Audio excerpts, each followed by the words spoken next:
যশোরের বেনাপোল বন্দর থেকে চুরি হওয়া প্রায় ২৮ লক্ষ টাকা মূল্যের গার্মেন্টস পণ্য উদ্ধার করেছে সাতক্ষীরা সদর থানা পুলিশ। শনিবার বেলা ১১টার দিকে সদর উপজেলার বিনের পোতা এলাকায় অভিযান চালিয়ে এই পণ্যগুলো উদ্ধার করা হয়। বিস্তারিত থাকছে মোকাররম বিল্লাহ ইমনের প্রতিবেদনে। সাতক্ষীরায় চুরি হওয়া গার্মেন্টস পণ্য উদ্ধার করেছে পুলিশ। বেনাপোল বন্দর থেকে খলিলুর রহমান অ্যান্ড সন্স প্রতিষ্ঠানের ১০০ রোল গার্মেন্টস পণ্য বোঝাই একটি ট্রাক গত ৬ এপ্রিল চুরি হয়।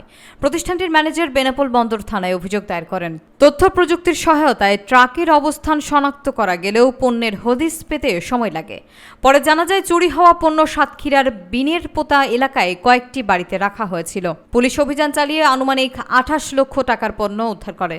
ঘটনায় সাতক্ষীরা জেলার স্বেচ্ছাসেবক দলের যুগ্ম আহ্বায়ক শিবলুর রহমানকে আটক করা হয়েছে। মামলার আইনি প্রক্রিয়া চলমান রয়েছে।